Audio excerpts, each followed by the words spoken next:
माजरत ख्वाह हूँ आप लोगों से, मैं वापस आ चुका हूँ, लेकिन प्रॉब्लम थी बीच में, उसको थोड़ा सा टैकल करना था। आप जानते हैं यार कि बहुत सी चीज़ें इकट्ठी होती हैं, इधर उधर भाग दौड़ हो रहा होता है, लेकिन अब वापस आ चुका हूं मैं और आप लोगों को इस वक्त जो है समझाऊंगा कुछ चीजें। ठीक है, देखो पहला जो पॉइंट हमने डिस्कस करना है वो ये है कि क्या आप लोगों को आज के टेस्ट सिलेबस में कोई इशू है, कोई मसला है, कुछ बात पूछनी है, तो पहले आप मुझसे वो क्लियर कर लें और उसके बाद फिर जो है ना हम क्या करेंगे, हम चलेंगे टुवर्ड्स द टॉपिक जो कि हमने आज डिस्क्राइब करना है। तो पहले तो मुझे बताएं कि क्या आप लोगों को क्लियर है पिछले तमाम टॉपिक्स, आप लोगों ने प्रिपरेशन की होगी आज की टेस्ट की, तो क्या आप लोगों की टेस्ट की प्रिपरेशन ठीक है? लगता है आप लोगों को कि आप लोगों का हो जाएगा? जल्दी से बताना आप लोगों ने मुझे, पहले वो क्लियर कर दें। अगर मसला है तो फिर बताएं, नहीं तो फिर क्लियर मेंशन कीजिएगा ताकि हम आगे चल सकें। एसपी हाइब्रिडाइजेशन को स्टार्ट करें सर। नई फुली फिल में जब लोन पेयर रहते हैं तो हाइब्रिडाइजेशन करते हैं। क्या लिखा हुआ है, महजेब की बात हम कर रहे हैं। ठीक है, देखो मैं आपको बता दूं, जहां तक है so hybridization include in the test, बिल्कुल सिर्फ एसपी के अलावा बाकी सारी हाइब्रिडाइजेशन जो है वो इंक्लूड है।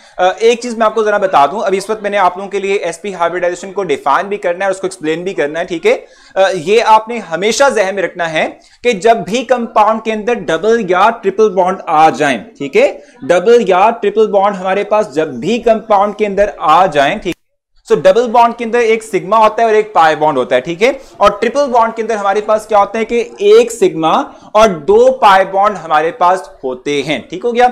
तो देखो जहां पाई बॉन्ड की बात आती है ना, पाई बॉन्ड की डेवलपमेंट के लिए अगर एक पाई बॉन्ड है तो हमारे पास जो भी एटम होगा उसका एटलीस्ट एक एटॉमिक ऑर्बिटल अनहाइब्रिडाइज रहेगा। इन केस ऑफ कार्बन की मैं बात कर रहा हूं। ठीक है, और अगर दो पाई बॉन्ड हो तो हम ये बात कहते हैं कि दो पाई बॉन्ड का मतलब ये हुआ कि कार्बन एटम की अगर हम बात करते हैं तो उसमें एटलीस्ट दो एटॉमिक ऑर्बिटल्स ऐसे होंगे कि जो अनहाइब्रिडाइज होंगे, जो कि हाइब्रिडाइजेशन में इन्वॉल्व नहीं होंगे और वो पाई बॉन्ड डेवलप करेंगे। ठीक है, इस चीज को हम ना अभी हमने पढ़ना है एसपी हाइब्रिडाइजेशन, उसमें एक्सप्लेन कर लेते हैं। ठीक है, फॉर्मेट आपको पता चल चुका होगा कि आज के टेस्ट का फॉर्मेट क्या है।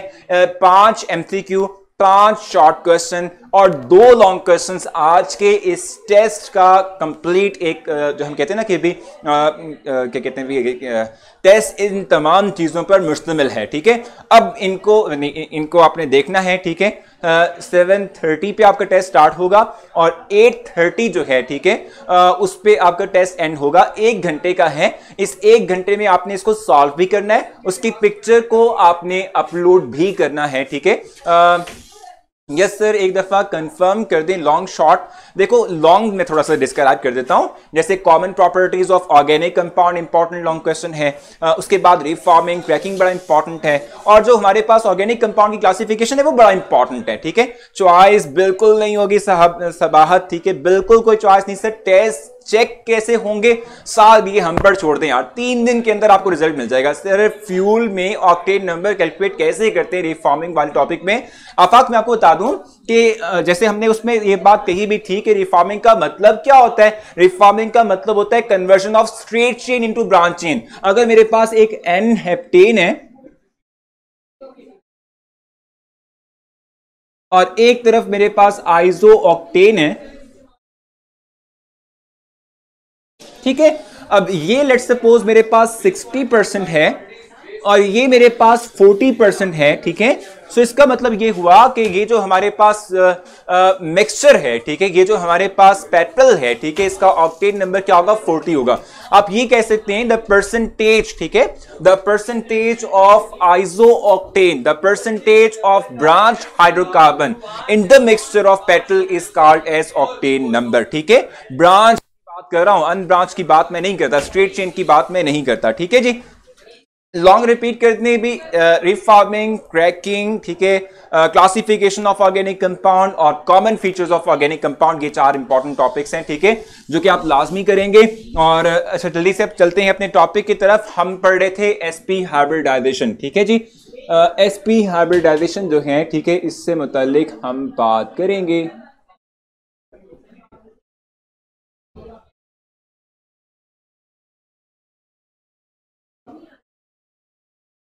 ठीक है भाई, अब इसमें हमने एसपी हाइब्रिडाइजेशन की बात करनी है।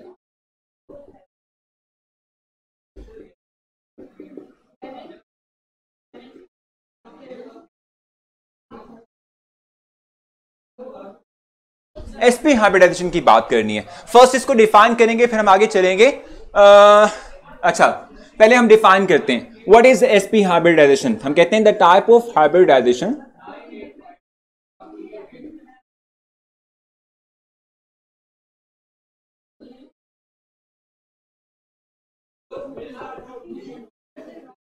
the type of hybridization in which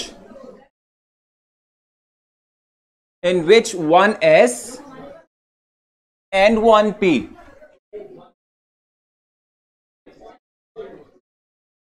and one p, ठीक है, एटॉमिक ऑर्बिटल, s नहीं लगा ना, one s and one p atomic orbitals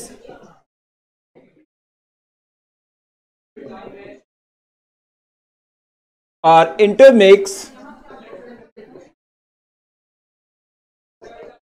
to form two hybridized orbitals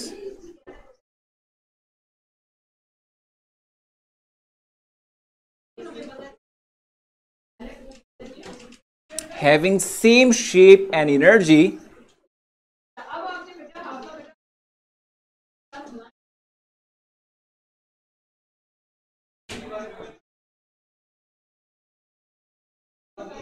energy is called sp hybridization।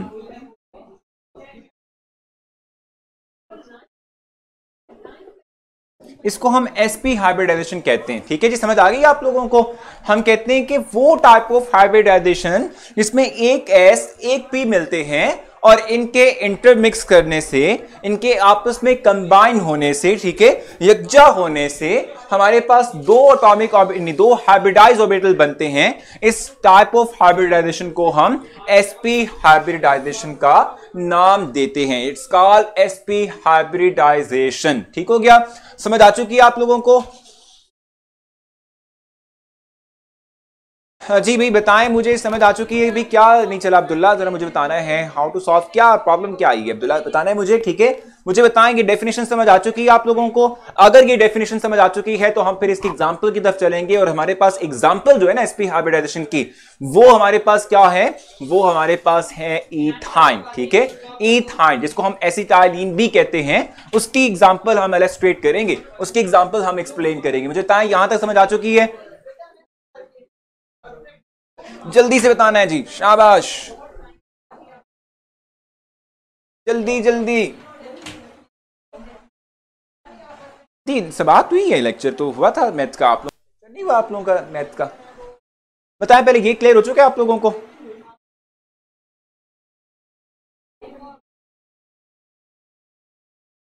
Abdullah मेरे ख्याल से आप गूगल क्रोम का इस्तेमाल करेंगे तो विजिबल हो जाएगा। So first and second year दोनों का टेस्ट इकट्ठा स्टार्ट होगा, मुझे दोनों टेस्ट देने, अगर दोनों टेस्ट इकट्ठे स्टार्ट जरूर होंगे, लेकिन आपको इतना सफिशिएंट टाइम दिया जाएगा, जैसे पूरा 1 घंटा दिया जा रहा है, आप 30 मिनट में एक टेस्ट कंप्लीट करके तो आप दूसरी तरफ चले जाइएगा, 30 मिनट्स में वो टेस्ट कर लीजिएगा। दोनों मैनेजेबल हैं अगर आप करें, ठीक है जी। तो जल्दी से आगे चलते हैं। हमारे पास यहां पर जो एग्जाम्पल है जो हम एक्सप्लेन करेंगे फॉर sp हाइब्रिडाइजेशन, ठीक है, वो है इथाइन की। ठीक है, वो हमारे पास क्या है भाई, इथाइन की एग्जांपल है, यानी कि हम इस वक्त बात कर रहे हैं CH ट्रिपल बॉन्ड CH, यानी जिसको हम सिंपली इथाइन कहते हैं या फिर एसिटाइलिन कहते हैं। ठीक है, इसकी हम इस वक्त बात कर रहे हैं। ठीक हो गया। देखो, जब भी हम किसी कंपाउंड को एक्सप्लेन करते हैं, उसके स्ट्रक्चर को एक्सप्लेन करते हैं with the help of hybridization concept, तो हमें क्या करना चाहिए, सबसे पहले हमें जो सेंट्रल एटम है उसकी इलेक्ट्रॉनिक कॉन्फ़िगरेशन का पता होना चाहिए। जैसे कार्बन है, ठीक है, कार्बन की बात करते हैं, एटॉमिक नंबर इसका 6 है, 1s2 2s2 2px1 2py1 2pz0। ठीक है, ये इसकी इलेक्ट्रॉनिक कॉन्फ़िगरेशन जिसको हम ग्राउंड स्टेट इलेक्ट्रॉनिक कॉन्फ़िगरेशन का नाम देते हैं। ठीक है, अब होता क्या है, ये तो इसकी है ग्राउंड स्टेट। ठीक है, ये हमारे पास क्या है भाई, ग्राउंड स्टेट इलेक्ट्रॉनिक कॉन्फ़िगरेशन है कार्बन की। ठीक है, अब इसमें क्या होता है, इसमें जरा थोड़ा सा एक इलेक्ट्रॉन जो है ना, ठीक है, वो क्या करता है, अपने आप को थोड़ा शफल करता है, from 2s to 2pz transfer होता है। ठीक है जी, कैसे ट्रांसफर होगा, मैंने आपको पहले बताया है कि इलेक्ट्रॉन कैसे एक्साइट होता है। सो हम एक्साइटेड स्टेट में कहते हैं कि एक electron from 2s to 2pz transfer होगा। ठीक है भाई, एक electron from 2s to 2pz transfer हो जाएगा। ठीक हो गया।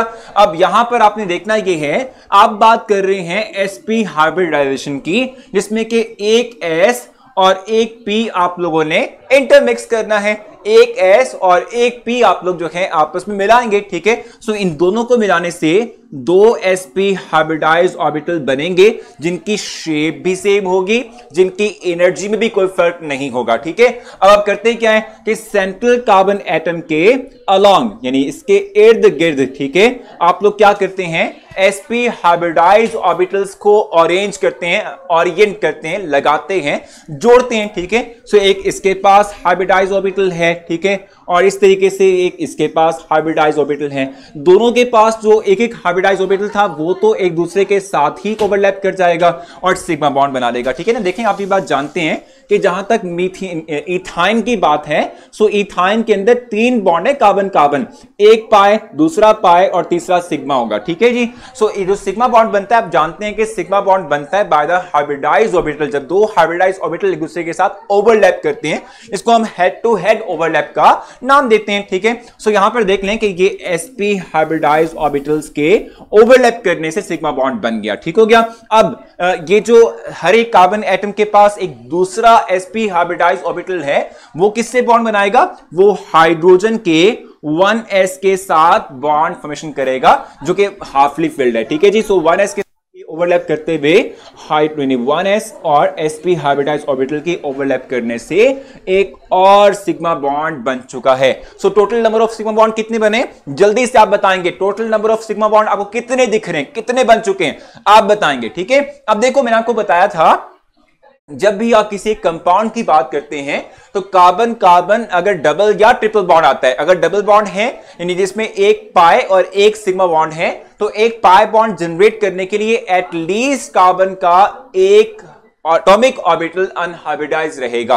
लेकिन चूंकि इथाइन के अंदर 2 पाई बॉन्ड बनना है, तो इट मींस कि इसके पास एटलीस्ट 2 एटॉमिक ऑर्बिटल्स ऐसे होने चाहिए, ठीक है, जो हाइब्रिडाइज ना हो, जो अनहाइब्रिडाइज रह जाएं, जो कि फिर क्या करते हैं, बाद में पैरेलल ओवरलैपिंग के थ्रू क्या करेंगे, पैरेलल ओवरलैपिंग के थ्रू पाई बॉन्ड बनाएंगे। बहुत जबरदस्त। भी अब तक 3 सिग्मा बॉन्ड बन चुके हैं। तो देखो, हर एक कार्बन एटम के पास 2p और 2pz की सूरत में 2 अनहाइब्रिडाइज एटॉमिक ऑर्बिटल्स मौजूद हैं। ठीक है। इस तरीके से यहां पर ये देखें जनाब, इस तरीके से ये 2 एटॉमिक ऑर्बिटल्स मौजूद हैं। ठीक है। मैं जरा इनको राइट कर लेता हूं। इनको लेबल करना बहुत जरूरी है ना, क्योंकि देखो आपने बाद में इसको शेयर भी तो करवाना है। ये हमारे पास 2p लेट्स सपोज y है, ये 2p y है। इनकी दूसरी लूप को भी देखें। आप ये बात जानते हैं कि पाई जो p हमारे पास होता है ना, p सबशेल होता है, इसके 2 लूप्स होते हैं। एक ये लूप अबव है इस नोड के, एक लूप बिलो है। सो एक लूप ये वाला नीचे वाला और ये ऊपर वाला, ये एक ही हमारे पास p होगा। ठीक है। सो ये 2p y, ये 2p z, 2p z। इस तरीके से ये भी हमारे पास क्या होगा, 2p z। ठीक। ये हमारे पास क्या होगा भाई, 2p y, ये हमारे पास है 2p z, ये भी 2p z। ठीक हो गया। यहां तक समझ आ चुकी है।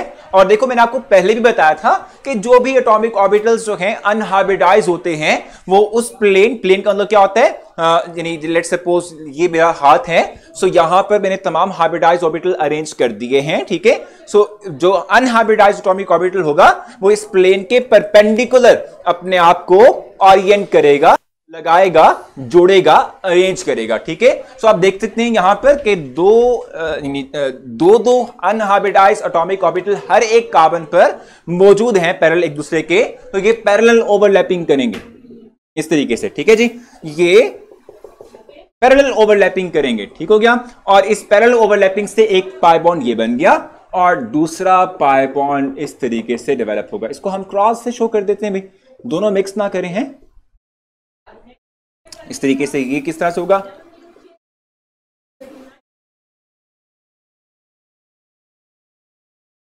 ठीक है। तो इस तरीके से पाई बॉन्ड बनते हैं। दो पाई बॉन्ड बन रहे हैं, ठीक है। एक 2p y के थ्रू बन रहा है, एक 2p z के थ्रू बन रहा है, ठीक है। लाइक फ्लावर, जकिया कह रही है। भाई देखो यही तो खूबसूरती है केमिस्ट्री की, कि जो आपको की नेचर से जोड़ देती है, ठीक है। बड़े मजे मजे की, ठीक है, चीजें बनती हैं इसमें। अब इसमें काउंट करते हैं। देखो हमने भी देखा था कि सिग्मा बॉन्ड कितने बने थे, 3 बने थे। पाई बॉन्ड कितने बन रहे हैं, 2 बन रहे हैं, ठीक है। और जब भी आप sp हाइब्रिडाइज ऑर्बिटल की बात करते हैं ना, तो एंगल कितना बनता है, एंगल जो है इट विल बी 180, क्योंकि देखो जब भी आप एंगल की बात करते हो ना, तो एंगल हमेशा सिग्मा बॉन्ड के दरमियान में होता है। एंगल कभी भी सिग्मा पाई या पाई सिग्मा के दरमियान नहीं बनता। हमेशा आप एंगल जो देखते हो वो सिग्मा बॉन्ड के दरमियान देखते हो। सो यहां पर जो एंगल है वो 180 डिग्री का एंगल होगा। और जो शेप हमारे पास बनती है ना, ये लीनियर शेप बनती है। मुझे बताएं, यहां तक समझ आइए आप लोगों को? कोई मसला, कोई कंफ्यूजन, कोई प्रॉब्लम मुझसे शेयर करें ताकि हम आगे चल सकें। देखो सिग्मा बॉन्ड फ्रेमवर्क का मतलब ये है कि आपका जो बॉन्ड एक्सिस है ना, उस पे तमाम सिग्मा बॉन्ड पड़े हुए, उस बॉन्ड एक्सिस के परपेंडिकुलर अपने आप को ये अरेंज करें अनहाइब्रिडाइज्ड, जहां पाई बॉन्ड बन रहा है, ठीक है। जल्दी से बताएं कि यहां तक समझ आ चुकी है आप लोगों को? कोई मसला है तो मुझसे पूछें ताकि मैं आप लोगों को क्लियर करूं, ताकि हम फिर फर्दर आगे डिस्कशन कर सकें। यार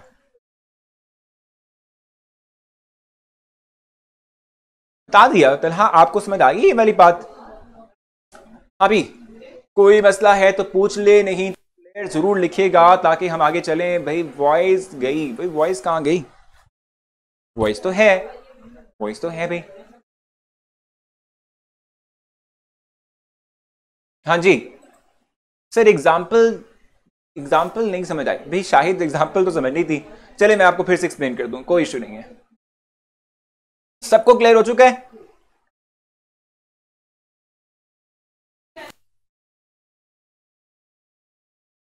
समझ आ गया आप लोगों को?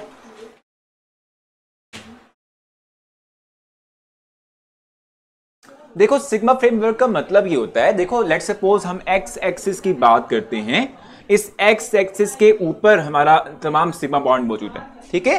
अब जो पाई बॉन्ड बनता है ना, वो इस एक्सिस के परपेंडिकुलर वाई और जी एक्सिस के अंदर बनता है, ठीक हो गया। तो सिग्मा फ्रेमवर्क का मतलब ये हुआ कि हमारी बैकबोन सिग्मा बॉन्ड है, उसके ऊपर ग्रोथ होती है पाई बॉन्ड की, ठीक हो गया। और जो आज का टेस्ट है यार, ये बहुत ही आसान है, कोई मुश्किल टेस्ट नहीं है इसमें। कोई कॉन्सेप्चुअल क्वेश्चन इतना खास मैंने दिया नहीं है। आगे आगे चल के ना आप लोगों को कुछ कॉन्सेप्चुअल क्वेश्चन की तरफ ले जाऊंगा, कि आप लोगों को देखूं कि आप लोग कॉन्सेप्ट कितना ग्रैब करें, वो आगे दूंगा, अभी नहीं दूंगा, ठीक है। अच्छा थोड़ा सा रिपीट करता हूं, थोड़ा सा रिपीट करूंगा, ठीक है, फिर हमें आगे जाना है। मैं आप लोगों को कुछ नेक्स्ट टॉपिक पढ़ाऊंगा आज ही, ठीक है। एसपी हाइब्रिडाइजेशन को हमने डिफाइन किया था। फैसल मैं भी आपके लिए रिपीट कर रहा हूं सर जी, 2 सिग्मा बॉन्ड नहीं है, एक सीसी और एक सी एच। देखो देखो ना, 2 कार्बन एटम है ना, ठीक है, समझ नहीं आ रही ना? देखो देखा लाइवा, ये प्रॉब्लम है। देखो एक सिग्मा बॉन्ड ये बन रहा है कार्बन कार्बन के दरमियान, ठीक है। दूसरा जो है सिग्मा बॉन्ड बन रहा है बिटवीन कार्बन एंड हाइड्रोजन, ये तीसरा सिग्मा बॉन्ड बन रहा है कार्बन और हाइड्रोजन इसके दरमियान। देखो ना, ये क्लियर कर लो, ये देख लो। एक सिग्मा बॉन्ड कार्बन कार्बन के दरमियान है, एक कार्बन हाइड्रोजन दूसरा बॉन्ड हो गया, तीसरा बॉन्ड कार्बन हाइड्रोजन ये वाला, 2 कार्बन एटम है, दोनों के साथ हाइड्रोजन लगे हुए। सो इस तरीके से हम कहते हैं, ठीक है भाई। अच्छा अब बताएं कि कोई मसला है लाइव आपको, या फिर जो पहले आई थिंक मेरे ख्याल से अब्दुल्ला कहते थे कि कौन कहते थे कि रिपीट करने को। देखो इस तरह से है कार्बन की electronic configuration in ground state, in excited state, और इन एक्साइटेड स्टेट के बाद आप जो है हाइब्रिड स्टेट देखते हैं, पहले भी देख चुके हैं, ठीक है, आप लोगों के लिए मैं राइट कर चुका था, ठीक है। अब वो किस तरीके से डायग्राम डेवलप करनी है, सबसे पहले तो आप हाइब्रिडाइज्ड ऑर्बिटल्स जो हैं, ठीक है, उनको देखते हो। पहले तो आप हर एक कार्बन एटम के अलोंग जो है अपने जो हाइब्रिडाइज्ड ऑर्बिटल हैं उनको अरेंज करेंगे। मैंने आपसे कहा था कि हमेशा हाइब्रिडाइज्ड ऑर्बिटल्स के दरमियान ही बॉन्ड एंगल मेजर किया जाता है, ठीक है। हम चाहते हैं कि हम हाइब्रिडाइज्ड ऑर्बिटल्स को मैक्सिमम एंगल पर रखें ताकि मिनिमम उनके दरमियान रिपल्शन की फोर्स डेवलप हो सके, ठीक है। तो हम कहते हैं कि भाई ये एंगल 180 का होगा इन हाइब्रिडाइज्ड ऑर्बिटल्स के दरमियान, ताकि इनमें मिनिमम जो है रिपल्शन की फोर्स रहे, ठीक है। फिर इसके perpendicular hybridized unhybridized orbital arrange होंगे, जो पैरेलल ओवरलैपिंग के थ्रू हम कहते हैं पाई बॉन्ड बनेगा, ठीक है जी। सो क्लियर हो चुका है आप लोगों को? अब जल्दी से आगे की तरफ मूव करते हैं, थोड़ा सा टाइम रह गया यार, थोड़ा सा टाइम है तो उसको यूटिलाइज कर लेते हैं। देखते हैं कि आप लोगों का जो है आज क्या सूरत हाल है। अच्छा क्या ऐसा कुछ है, देख लें। हाँ भाई ऐसा कुछ है, सो इट मीन्स के ऐसा कुछ है, तो आप लोगों के लिए मैंने ऐसा कुछ कर दिया, ठीक है। अब आपकी स्क्रीन पर एक एमसीक्यू टेस्ट विजिबल है, पहले आप वो कर लेना, ठीक है, क्योंकि टाइम हमारे पास कम है, तो एमसीक्यू टेस्ट कर लेते हैं। जब आप वापस आएंगे तो फिर ये है कि रिवीजन हो चुकी होगी तमाम बेसिक कॉन्सेप्ट्स की, फिर आगे चलेंगे, ठीक है। अमर पिक्स लेकर सेंड करें। चलिए जनाब, आप लोगों का टेस्ट और उसका रिजल्ट भी आ चुका है, और टेस्ट जो है वो बड़ा नॉर्मल सा है, कोई ज़्यादा मार्क्स ले रहा है तो कोई कम मार्क्स ले रहा है तो कोई नॉर्मल मार्क्स ले रहा है, ठीक है, यानी वेरिएशन पा जाती है। हाँ जी, कोई मसला आप लोगों का हो और आपने मेरी वीडियो देख ली होगी, जिन लोगों ने मेरी वीडियो नहीं देखी हुई ना वो टेस्ट वाली की कैसे टेस्ट आपने सबमिट करवाना है, कैसे सॉल्व करना है, सो आपने पहले मेरी प्रोफाइल पर जाना है, वो कल की जो मेरी रात की पोस्ट है उस पर, उससे आपको वीडियो मिल जाएगी, वहां से आपने वो वीडियो देखनी है कि आपको अंदाजा हो कैसे आपने टेस्ट देना है, ठीक है। सो लाजमी दीजिएगा। सियानो ग्रुप क्या है, ये है भाई CN इज कॉल्ड सियानो ग्रुप, और ये कार्बन ट्रिपल बॉन्ड एन होता है, सो ट्रिपल बॉन्ड होता है इसके दरमियान, ठीक है भाई। क्वेश्चन नंबर 2 और 3 बता दें भी फैजान। चलें, एक तो बता दिया मैंने आपको, ठीक है, आई थिंक दूसरा मैं बता देता हूं आपको जी। लास्ट एमसीक्यू समझा दें, चलें भी अभी समझ लेते हैं इसमें क्या मसला है। पहला एमसीक्यू देख लेते हैं, sp2 हाइब्रिडाइजेशन, ठीक है, the expected geometry of molecule will be, वो ट्रायगोनल प्लेनर होती है यार, ये तो पता है आप लोगों को, 120 का एंगल बनता है। Only sigma bond are present in, अब किसमें होंगे, एथॉक्सी इथीन का फॉर्मूला ये है। आपको कहीं पर भी यहां पर कोई डबल बॉन्ड नजर आ रहा है, कहीं नजर आ रहा है आप लोगों को डबल बॉन्ड, सिग्मा बॉन्ड है सारे के सारे। बाकी आप प्रोपीन देखते हैं, प्रोपीन ये होता है।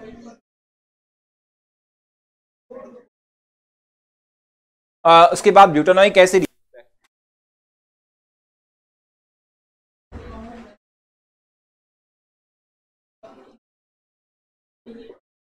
अब इसमें भी आपको नजर आ रहा है डबल बॉन्ड, ठीक है, पाई बॉन्ड नजर आ रहा है। ब्यूटानल की जहां तक बात है वो ये होता है।